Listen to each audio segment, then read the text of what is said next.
ಎಲ್ಲರಿಗೂ ನಮಸ್ಕಾರ. ಇವತ್ತು ಸಿದ್ದಯ್ಯ ಪುರಾಣಿಕವರು ಬರೆದಿರುವಂತಹ ಮಗುವಿನ ಮೊರೆ ಎಂಬ ಒಂದು ಸುಂದರವಾದ ಒಂದು ಪದ್ಯವನ್ನು ನೋಡೋಣ. ಈ ಪದ್ಯದ ಸಾರಾಂಶ ಏನೆಂದರೆ, ನಮ್ಮ ಬಾಳು ಯಾವಾಗಲೂ 6ಕ್ಕೆ ಏರಲಿಲ್ಲ 3ಕ್ಕೆ ಇಳಿಯಲಿಲ್ಲ ಎಂಬಂತೆ ಆಗಬಾರದು.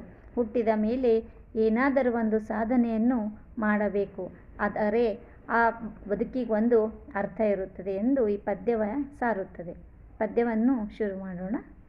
ಉರಿಯಲಿಲ್ಲ ಆರಲಿಲ್ಲ ಬಾಳ ಹಣತೆ ಹೇ ಪ್ರಭು, ಉರಿಯಲಿಲ್ಲ ಆರಲಿಲ್ಲ ಬಾಳ ಹಣತೆ ಹೇ ಪ್ರಭು, ಬತ್ತಲಿಲ್ಲ ತುಂಬಲಿಲ್ಲ ಬಾಳವರತೆ ಹೇ ಪ್ರಭು, ಬತ್ತಲಿಲ್ಲ ತುಂಬಲಿಲ್ಲ ಬಾಳವರತೆ ಹೇ ಪ್ರಭು, ಅರಳಲಿಲ್ಲ ಉರುಳಲಿಲ್ಲ ಬಾಳ ಹೂವು ಹೇ ಪ್ರಭು, ಅರಳಲಿಲ್ಲ ಉರುಳಲಿಲ್ಲ ಬಾಳ ಹೂವು ಹೇ ಪ್ರಭು, ಮುಳುಗಲಿಲ್ಲ ತೇಲಲಿಲ್ಲ ಬಾಳ ನಾವೆ ಹೇ ಪ್ರಭು, ಮುಳುಗಲಿಲ್ಲ ತೇಲಲಿಲ್ಲ ಬಾಳ ನಾವೆ ಹೇ ಪ್ರಭು, ಏಳಲೇಕೆ ಬೀಳಲೇಕೆ ಬಾಳಲೇಕೆ ಈ ಥರ, ಏಳಲೇಕೆ ಬೀಳಲೇಕೆ ಬಾಳಲೇಕೆ ಈ ಥರ, ಗೋಳ ಮೊಟ್ಟೆ ಇಟ್ಟು ಬಂತು ಬಾಳ ಮರಿಗೆ ಬೇಸರ, ಗೋಳ ಮೊಟ್ಟೆ ಇಟ್ಟು ಬಂತು ಬಾಳ ಮರಿಗೆ ಬೇಸರ, ಇರುವಿಗೊಂದು ಗುರಿಯ ತೋರು ಇದನ್ನೇ ಬೇಡಿಕೊಳ್ಳುವೆ, ಇರವಿಗೊಂದು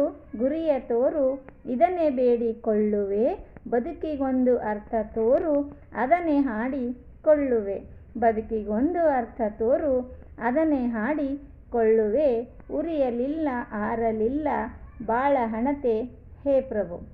ಹೇಗಿದೆ ಪದ್ಯ?